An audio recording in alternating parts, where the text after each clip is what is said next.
मैं कंचन सोरल और आप देख रहे हैं संप्रभु भारत टीवी। संप्रभु भारत टीवी के एक सीधी मुलाकात प्रोग्राम में आपको रूबरू कराते हैं भारतीय जनता पार्टी के पूर्व प्रदेश महामंत्री कुलदीप जी धनखड़ से। सर, आपका हमारे स्टूडियो में स्वागत। बहुत बहुत धन्यवाद। जैसे कि आपको पता है कि धनखड़ जी भारतीय जनता पार्टी में काफी एक्टिव रहते हैं और इनके बारे में हम जानना चाहेंगे। तो सर, आप पहले अपने बारे में कुछ बताइए। मैं बहुत वर्षों से भारतीय जनता पार्टी में काम कर रहा हूं और लगभग मुझे 25 वर्ष हो गए।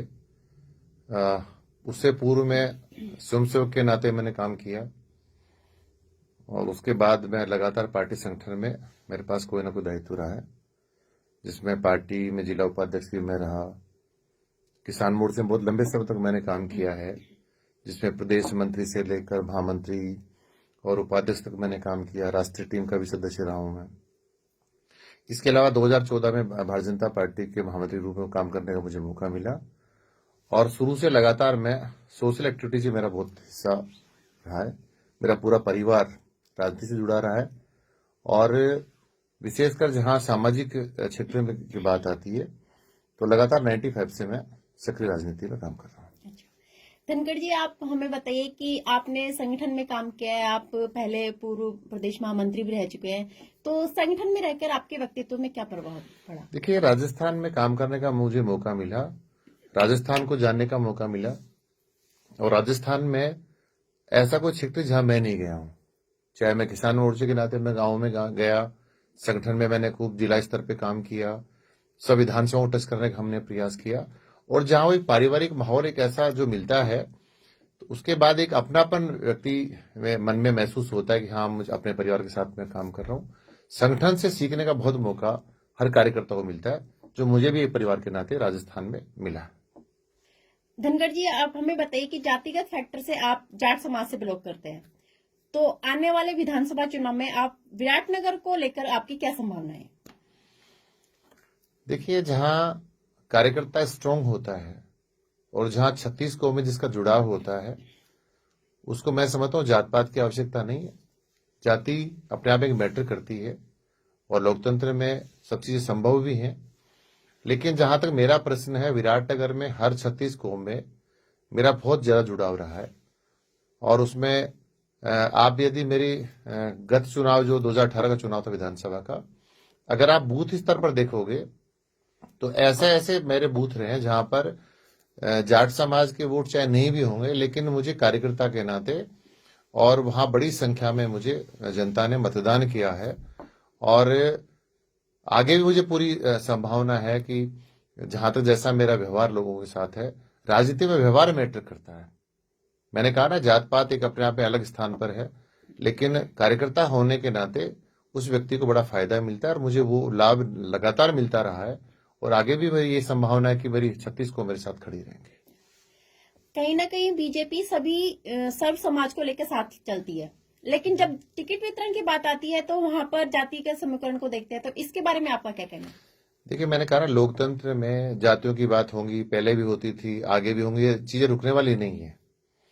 लेकिन भारतीय जनता पार्टी में चाहे प्रदेश का संगठन हो चाहे सेंट्रल का संगठन हो, दोनों प्रदेश और केंद्र स्तर पर स्टेट पार्लियामेंट्री बोर्ड राजस्थान में, सेंट्रल पार्लियामेंट्री बोर्ड केंद्र स्तर पर, फिर चुनाव संसदीय दल अलग से उसका निर्माण पार्टी ने किया हुआ है और ये सब चीजें स्टेट पार्लियामेंट्री बोर्ड के बाद केंद्रीय जो हमारा चुनाव समिति है उसमें चीजें जाती हैं, सब चीजों डिस्कशन होता है और मैं वहां भी ये मानता हूं कि कार्यकर्ता की काम के आधार पर और उनका व्यवहार कैसा है, जनता के फीडबैक के आधार पर ही पार्टी में फैसला होता है, जो मुझे जितना तो संगठन का ज्ञान है।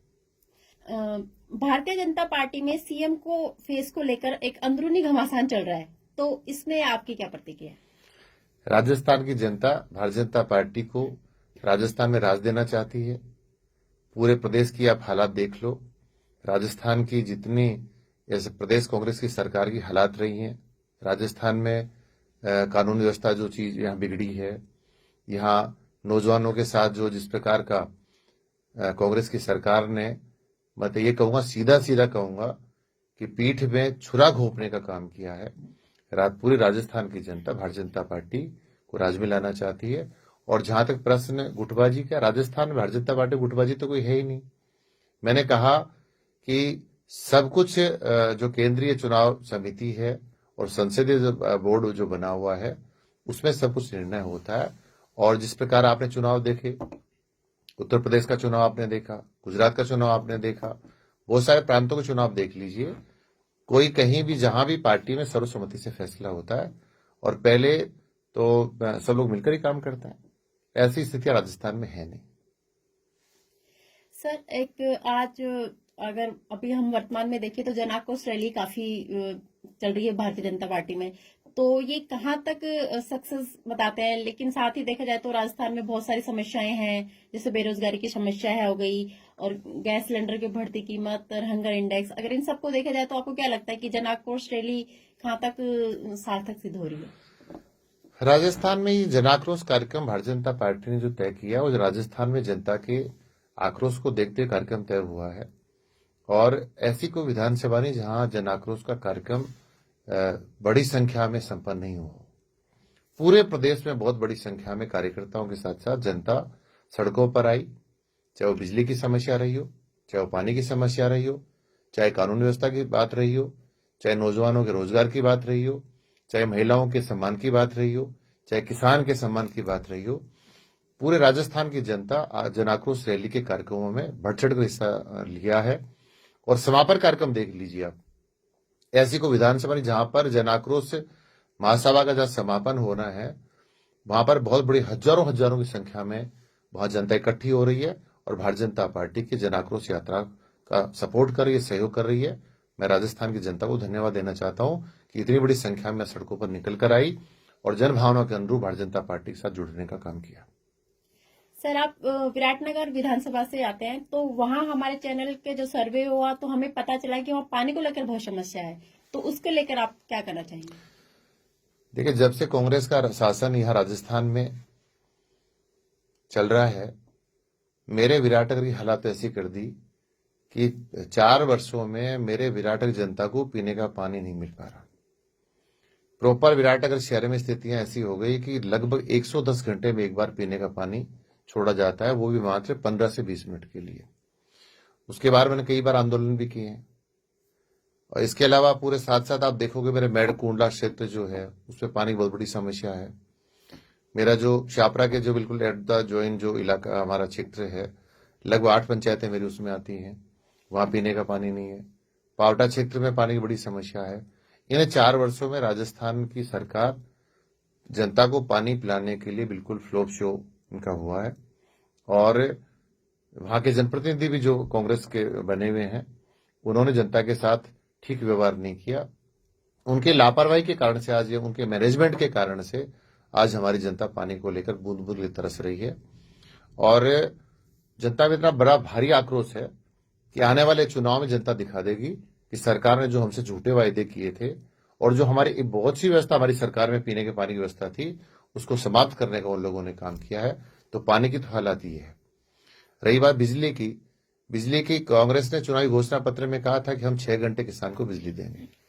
अब मेरे किसान को मात्र पूरे मेरे विराटनगर की बात नहीं कर रहा हूं, मैं जयपुर जिले के किसान की बात नहीं कर रहा हूं, मैं राजस्थान के किसान की बात कर रहा हूं, जहां किसान को 6 घंटे 3 फेज बिजली मिलनी चाहिए थी, वहां पर आज 4 घंटे बिजली मिलती है, बार बार ट्रिपिंग होती है। इन लोगों ने बहुत सारे वायदे किए थे, हम राजस्थान में बिजली की दरों को नहीं बढ़ाएंगे, लेकिन राजस्थान में लगभग 10 बार फ्यूल चार्ज के नाम पर बहुत सारे बार इन्होंने बिजली की दरें बढ़ाई। आज हालात ये हो गई कि जो व्यक्ति अपने एक कमरे के मकान में रहता है उसका बिल 2000 रुपए का घर खाता है और समय पर बिजली नहीं आती।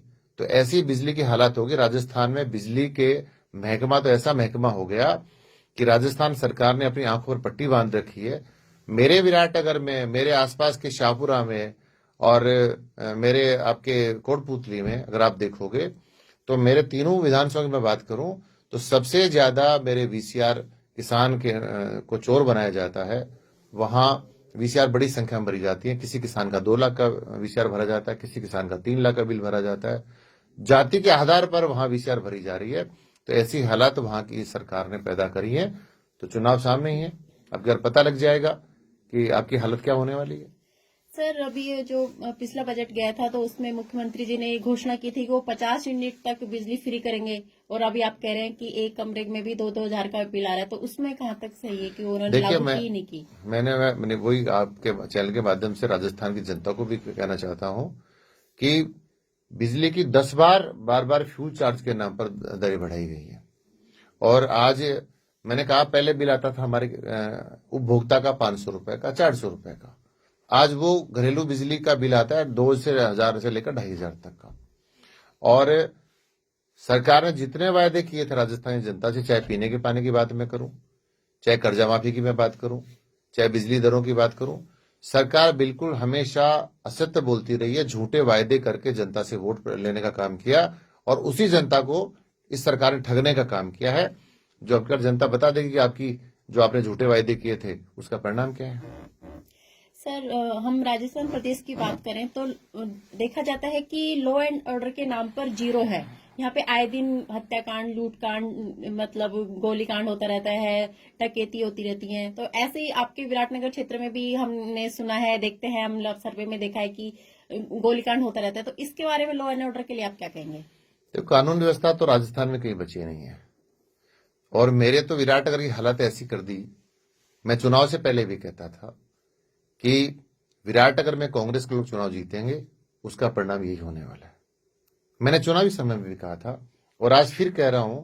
मेरे यहां देखिए, बहुत बड़ा मेरा 27वां सेक्टर जिसकी राजधानी पावटा है, ऐसा हमारे लोगों का मानना है कि बड़ा केंद्र अपने आप है, और बहुत बड़ा व्यापारी केंद्र भी है, और लगभग वहां सारे व्यापारी भाई मेरे बुद्धिजीवी तबके के लोग ही रहते हैं।